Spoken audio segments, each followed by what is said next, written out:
Hi guys! Welcome to KTB Mix Vlogs. For today's video is magluluto tayo ng vegetarian curry. Yung curry na walang karne. Ayan po yung mga ingredients natin. May luya tayo at saka yung dried mushroom, yung gata natin. At saka yung curry paste. Tapos, ayan yung corn kernel natin, green beans. Tapos, yung mushroom na sariwa at saka yung kalabasa at yung taro or gabi. Tapos, mayroon tayong tofu. At saka itong ating patatas at carrots. Ayan. Bago natin sila pagsama-samahin is i-prito muna natin sila para magkaroon ng aroma. Tapos meron din tayong broccoli para may green din yung ating gagawing vegetable curry para kumpleto ang kulay.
Habang piniprito natin yung patatas, carrots at kalabas, alagyan na natin ng konting black pepper or yung pamintang durog.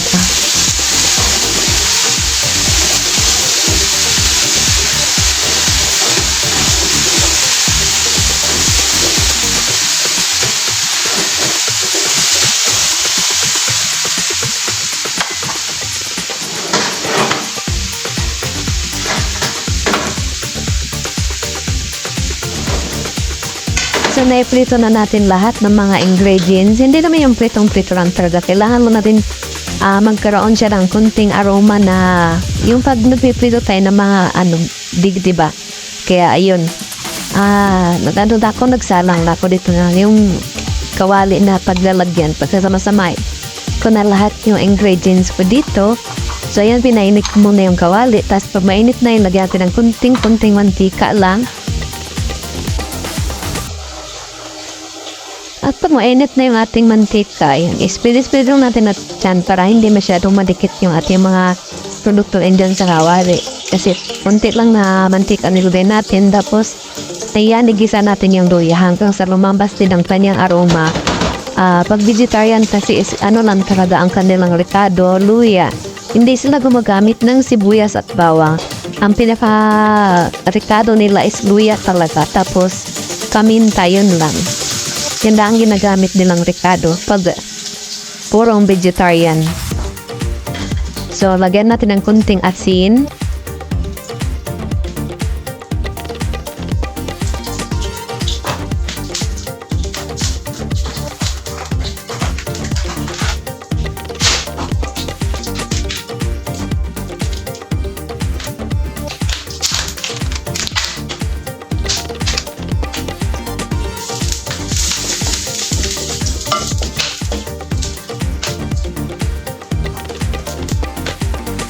At pag nagsimi-brown ang ating luya, lagyan na natin ng tubig, kaya bahala magtansya. Kasi yung pagluluto kasi ng vegetable curry is magasto sa tubig. Siguro ang nilagay ko dyan is mga 2 mangkok na tubig yan.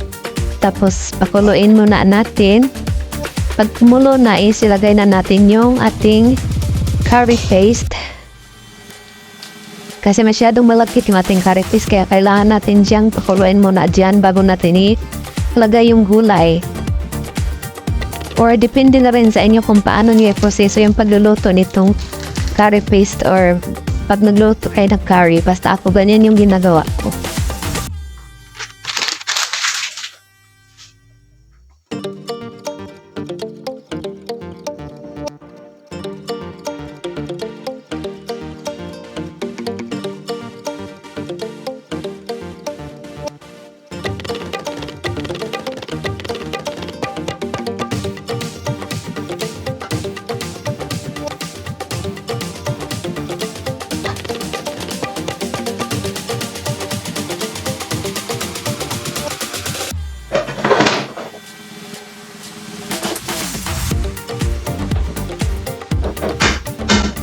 At ayun na nga, nalusaw ng ating curry paste. Lagyan na natin lahat ng gulay na pinrito natin kanina para maluto na siya. Ayan. Unahin na natin yung kalabasa, carrots at patatas kasi yan sila. The ratio ng pagluto. Tapos, puluin natin yan.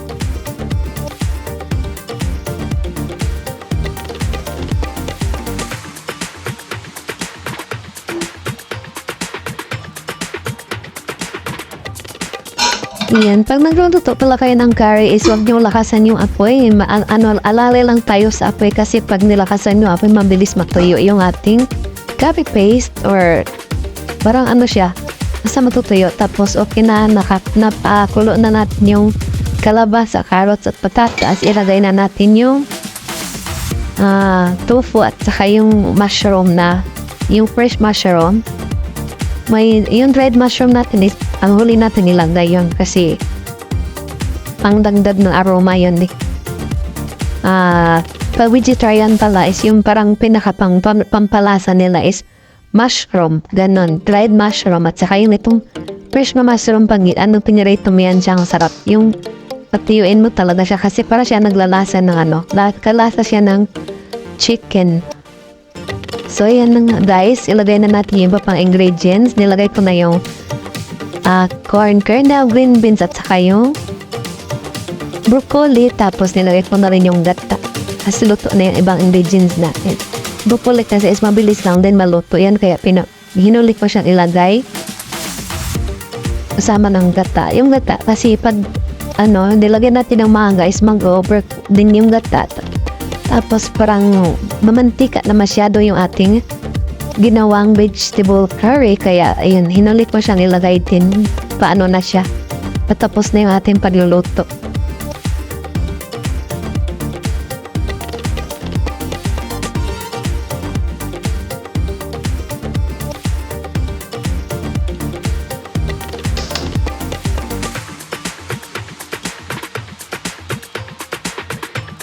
Ayan na guys, luto ng ating vegetable curry.